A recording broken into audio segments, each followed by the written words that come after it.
Hola, bienvenida y bienvenido al módulo 2 de Salud Sexual y Reproductiva. Estamos en el tema 1 que se denomina Prácticas seguras, protegidas y de riesgo en la vida erótica.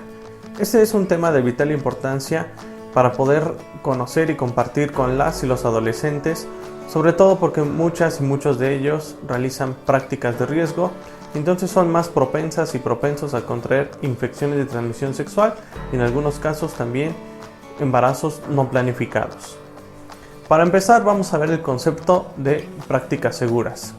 Y nos dice que son todas aquellas prácticas en las cuales no hay mezcla entre fluidos ni contacto entre genitales. Y vamos a ver cuáles son. La primera de ellas es la abstinencia. ¿Y a qué se refiere la abstinencia?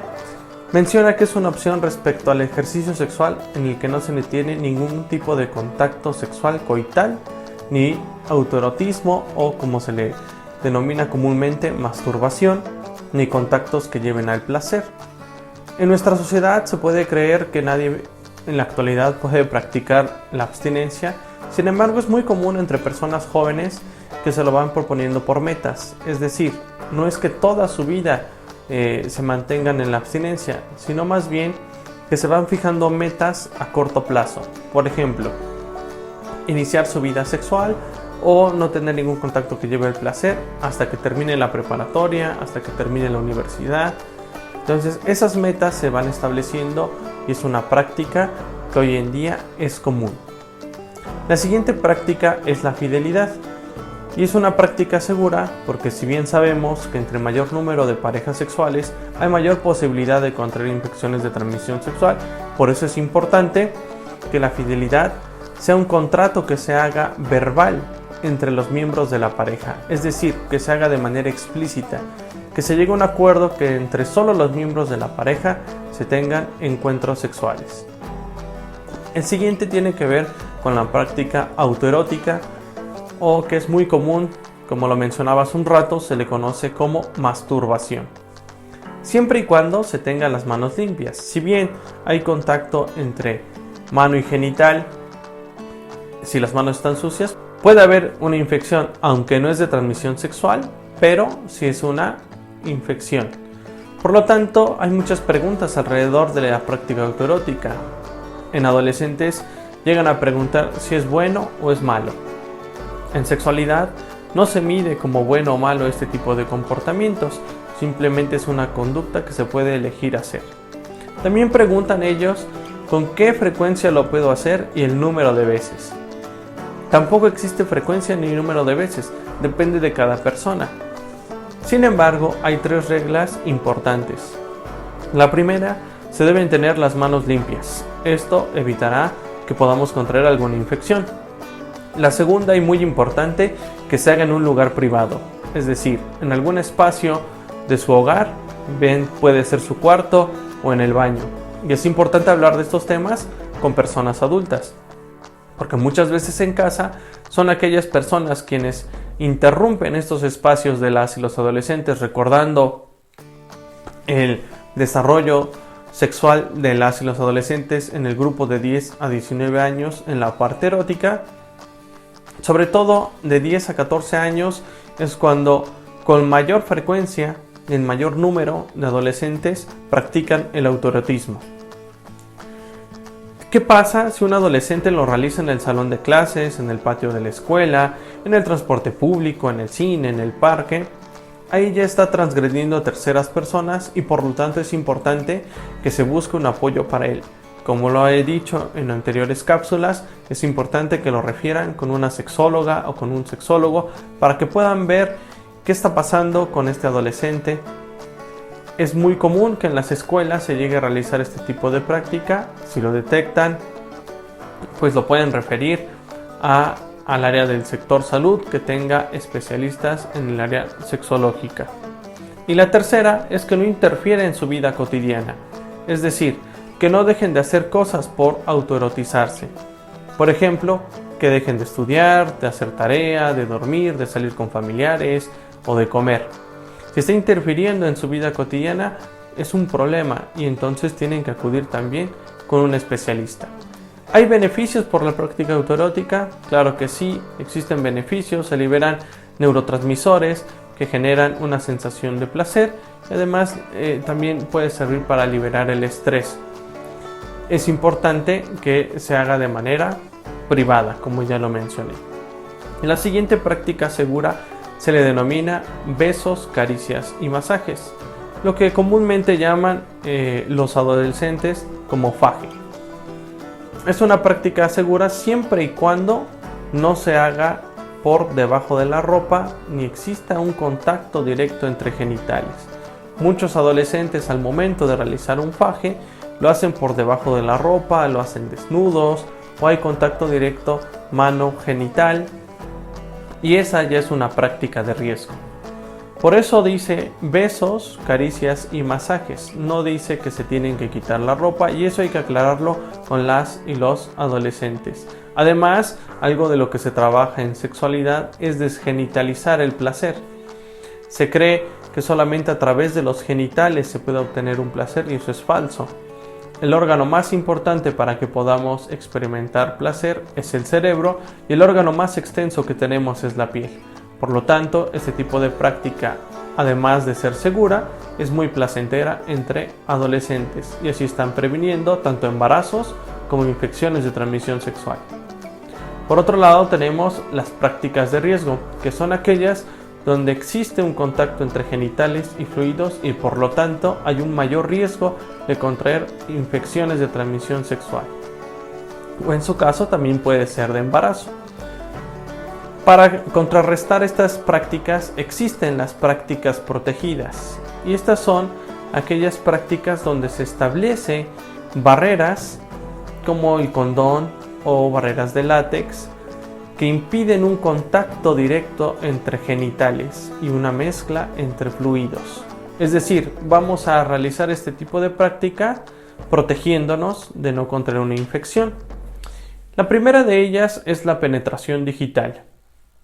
La penetración digital tiene que ver con los dígitos, es decir, con nuestros dedos.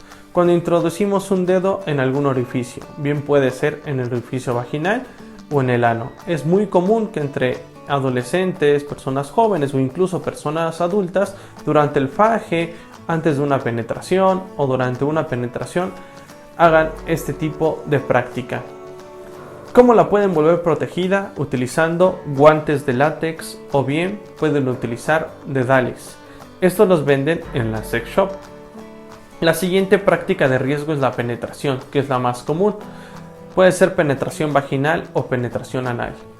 Algo muy común entre personas jóvenes y adolescentes es realizar prácticas anales.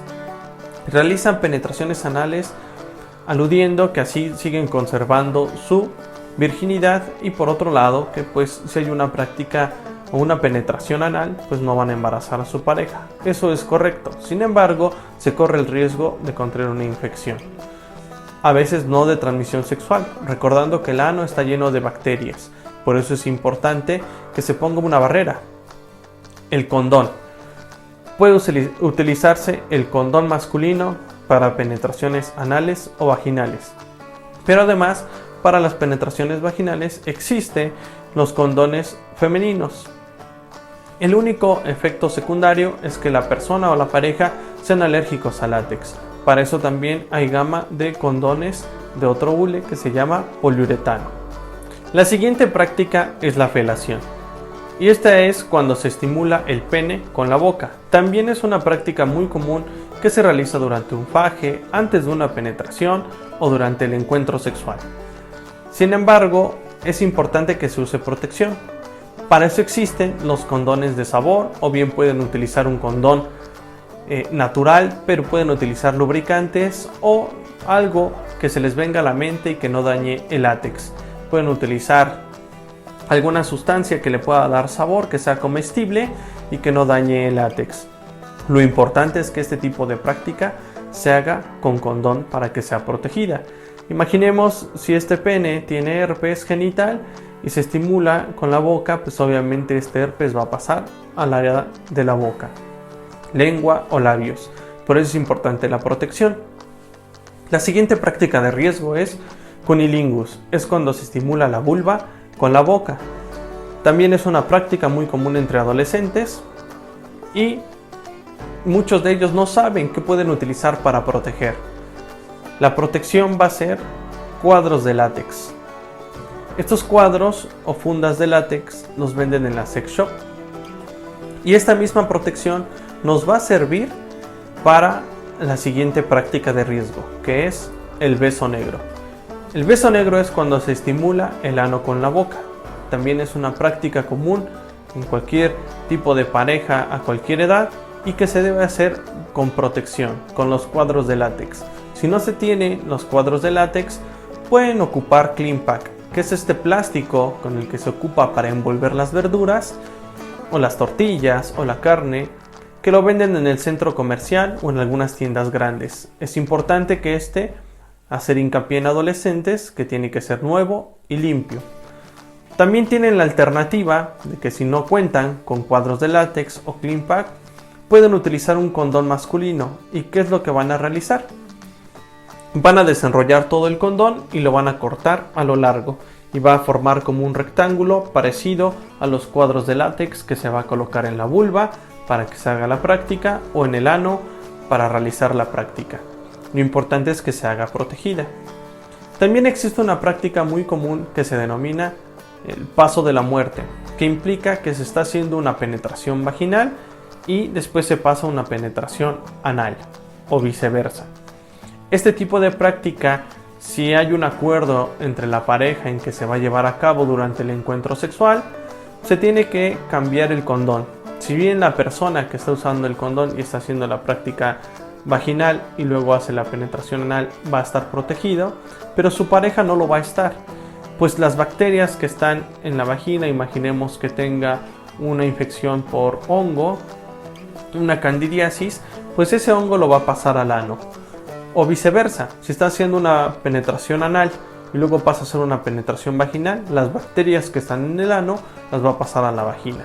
Por eso es importante, si se va a hacer este tipo de práctica, se cambie el condón por uno nuevo y limpio y se limpien las secreciones que están alrededor puede ser utilizando una toalla o una toalla húmeda, de esas que son antibacteriales, para limpiar la zona y así no contaminar a la pareja.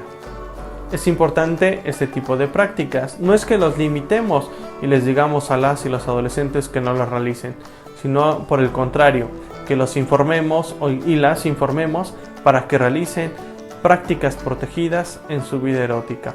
Eso fue todo por el tema de prácticas seguras, protegidas y de riesgo en la vida erótica. Gracias.